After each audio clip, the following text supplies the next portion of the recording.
화제가 된 사건 사고 소식 짚어보는 아침의 이슈 시간입니다. 네, 강전의 변호사 조기현 변호사와 함께 자세한 이야기 나눠보도록 하겠습니다. 안녕하십니까? 안녕하세요. 안녕하세요. 자, 쿠팡 창업자 김범석 의장이 한 달 만에 드디어 사과를 했습니다. 그런데 정작 국회 청문회에는 못 나오겠다 이렇게 얘기를 했어요. 맞습니다. 김범석 의장이 드디어 사과를 하기는 했습니다. 쿠팡 홈페이지에 사과문을 게시했는데요. 이 내용을 보면은 쿠팡의 창업자이자 이사회 의장으로서 전체 임직원을 대신해서 진심으로 사과드린다라고 이야기를 했고요. 예. 특히 사고 직후에 미흡했던 초기 대응 그리고 소통 부족에 대해서 진심으로 사과드린다라고 되어 있었습니다. 근데 말씀 주신 것처럼 이렇게 사과문을 결국 게시를 하였습니다만 이게 진정성 있느냐에 대한 의문이 낳고 있는데요. 앞으로 30일, 31일에는 국회에서 연석 청문회가 예정이 되어 있습니다. 그런데 네. 김범석 의장뿐만이 아니라 지금 배송 쪽에서 일하고 있는 친동생 김유석 부사장 같은 경우에도 모두 불출석 사유서를 이미 제출을 했거든요. 해외 비즈니스 일정이 있어서 나오지 못한다라고 제출을 했는데 그 일정에 대해서도 구체적인 내용들도 없는 상황입니다. 많이들 기억하시겠습니다만 17일에 지금 현 대표인 해롤드 로저스 대표가 국회에 출석을 하긴 했었는데 동문서답을 하면서 굉장히 좀 파행이 된 바가 있었거든요. 이번에 이루어지는 청문회도 그렇게 되지 않을까 우려가 되고 있는 상황입니다. 네, 사과문이 발표가 됐지만 논란은 수로들지 않고 있는데 앞서 이제 쿠팡은 유출된 개인정보가 3천 건으로 제한돼 있다라는 자체 결과 발표해서 논란이 일었습니다.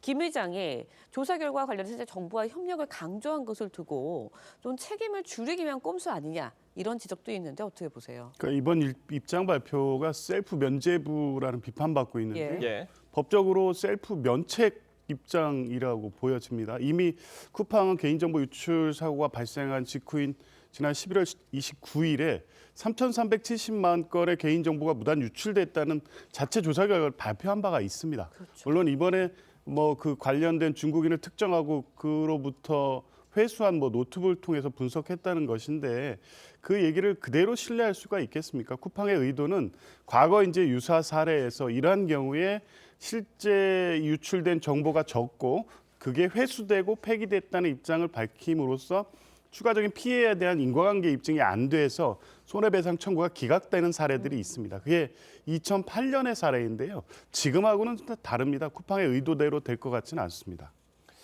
김 의장이 청문회에서 제기될 동일인 지정 공세를 피하기 위해서 청문회 출석을 계속 거부하는 것 아니냐 이런 해석도 나오고 있는데 이건 어떻게 보세요?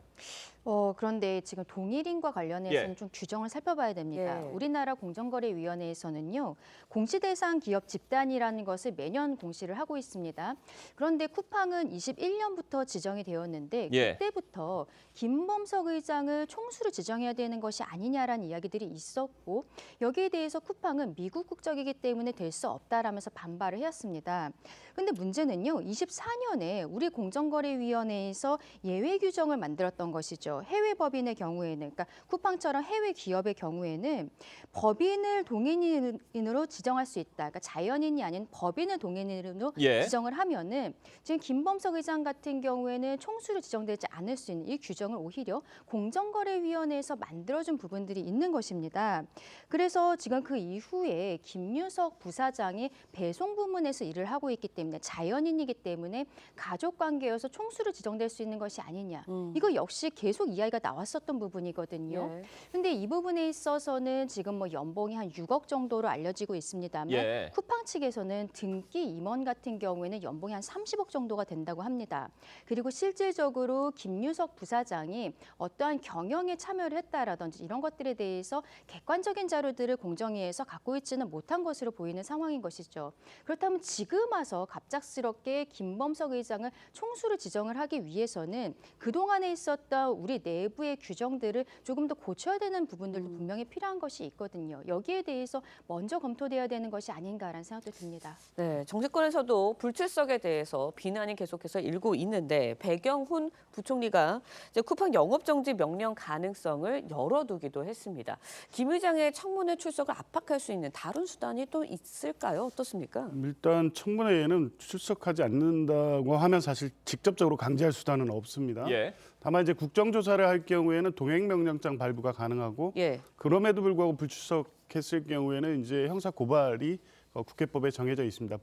불출석의 죄에 해당되기 때문인데요. 아마 실효적으로 이제 이렇게 응하지 않는 경우에 강제하는 것은 현실적으로 적당하지 않기 때문에 지금 과기정통부라든가 공정위에서 영업정지 카드를 들여다보고 있는 것 같습니다.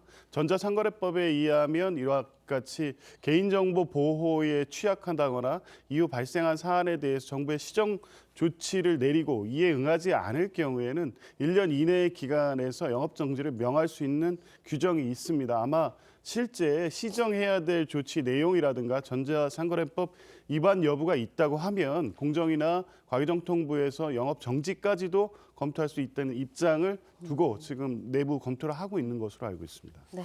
자, 지금 일각에선 이런 사태가 왜 일어났느냐. 대형마트의 손발을 묶은 규제가 공룡 쿠팡을 키웠다라는 지적도 나오고 있다고 합니다. 그렇다 보니까 뭐 유통법을 수정해야 한다 이런 목소리도 나오고 있다 그래요?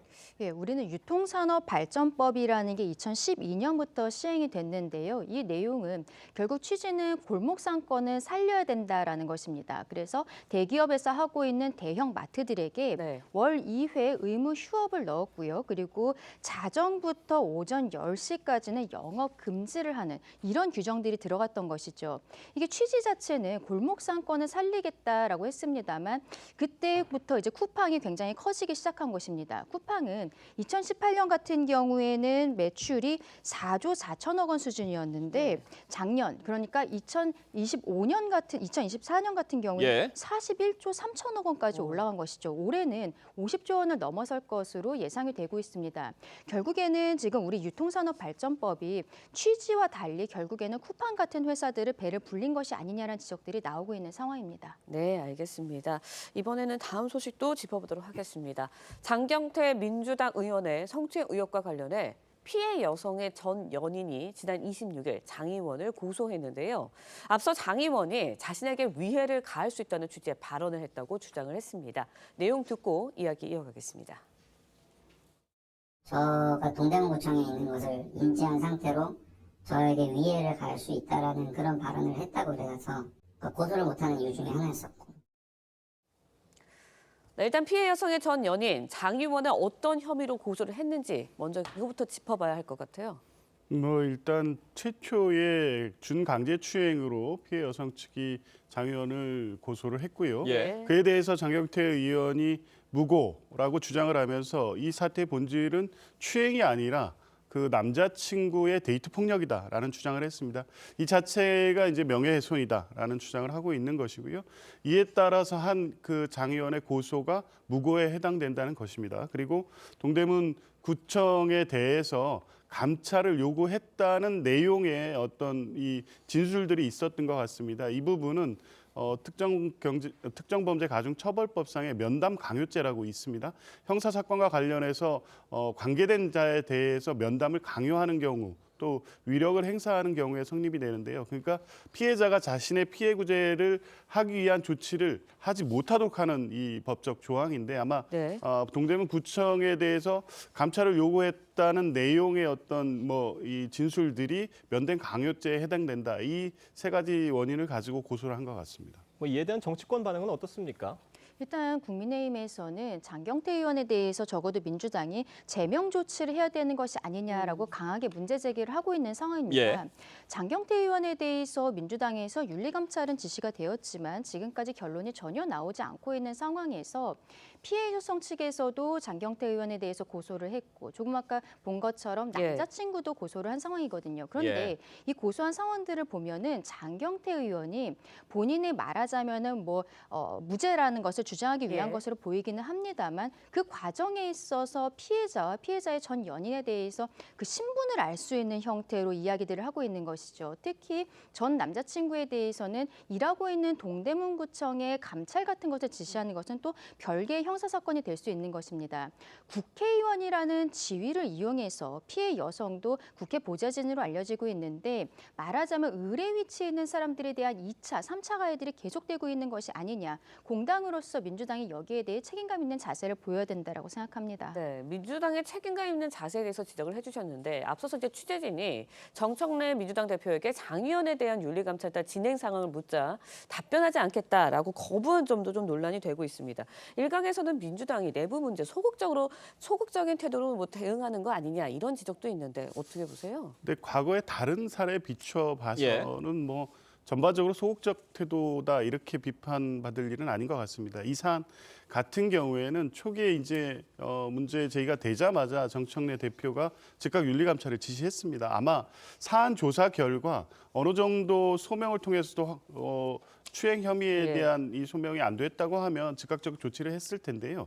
실제 지금 드러나 있는 증거들을 다 봤지 않습니까? 동영상이 있고요. 관련자의 진술이 있는데 이에 반하는 또 다른 내용들도 확보돼 있고 장경태 의원의 소명을 통해서 이거 섣불리 단정하고 조기에 확정하기에는 좀 어려운 측면이 있는 것 같습니다. 아마 그래서 윤리감찰단에선 추가적인 조사를 진행하면서 경찰의 수사 결과를 지켜봐야 돼야 된다 이런 입장인 것 같고요.